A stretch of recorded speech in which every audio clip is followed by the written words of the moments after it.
Bom, a Estância Bahia foi uma empresa fundada por Maurício Tonhá e Jane Tonhá, né, que são os meus pais. Nós estamos na segunda geração já na empresa, né? Nós somos em três filhos, né? Na verdade, três sucessores que estão na operação.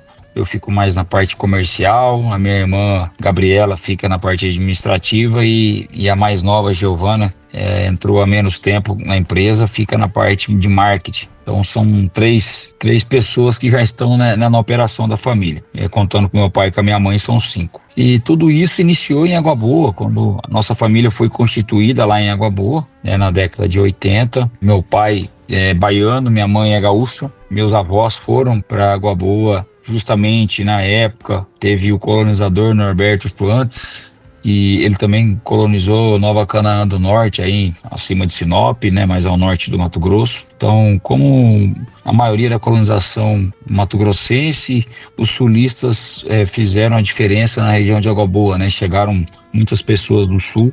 Meu pai foi agraciado em encontrar minha mãe lá, gaúcha de Juí, e se encontraram em Água Boa. Meu pai saiu de Santana, Bahia, né, próximo a Bom Jesus da Lapa, no oeste baiano, ali já num clima de Caatinga, né, uma região mais seca, né, abaixo de Correntina. Então não era a parte de cima da serra onde hoje tem muita lavoura, né, Luiz Eduardo, Correntina, Roda Velha, aquela região é uma região muito produtiva. A cidade do meu pai é na parte Caatinga mesmo, um sertão mais seco. Porém, ele veio muito novo para Brasília, trabalhou junto com um tio em feiras, vendendo embalagem. Então, sem dúvida nenhuma, o início da vida foi um início de muita batalha, de muita luta, né? Estudava à noite, batalhava para terminar o primeiro, segundo e terceiro ano. O segundo grau ele fez em Brasília. Tentou passar para engenharia na UNB, acabou não conseguindo passar. Resolveu seguir a carreira bancária. Passou num concurso do Banco do Brasil, foi para Barra do Garças, ficou 6 meses em Barra.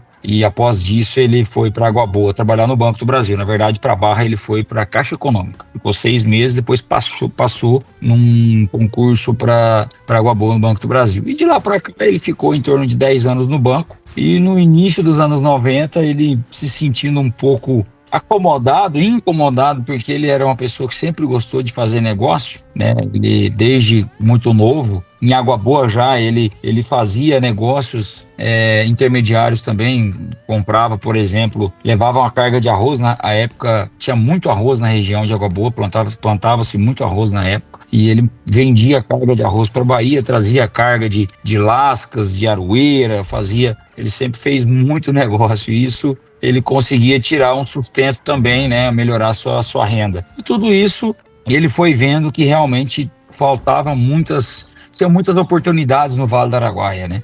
E ele buscou empreender, imaginou montar um mercado, montar algo no ramo de construção, né, uma casa de material de construção.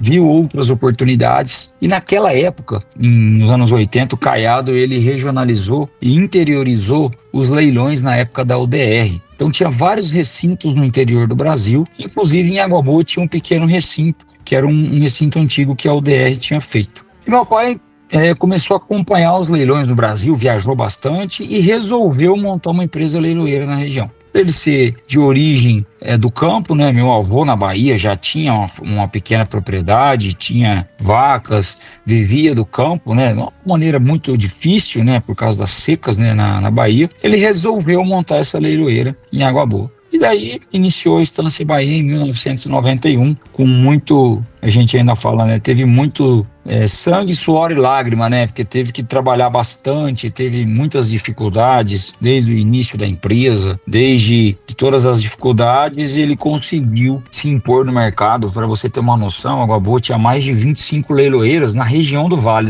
do Araguaia. Entre Barra do Garças até Vila Rica, nós tínhamos lá mais de 25 leiloeiras. E teve uma época que vinha muita gente de fora comprar, por ser muito barato aqui no Mato Grosso.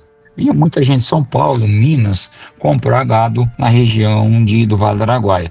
Comprava-se muito gado e revendia lá, ou produtores maiores compravam volume aqui, recriavam e engordavam. E teve um caso, um problema, que veio uma pessoa que comprou e não pagou. Comprou em várias leiloeiras, comprou de vários produtores, e a única empresa da região que garantiu a negociação foi a empresa mais nova, a empresa menor que foi a Estância Bahia Leilões. Então, meu pai e minha mãe tiveram a sapiência, a destreza de garantir a operação. Pagou todo mundo, né, sem ter condição, porque a vida era muito difícil naquela época, né?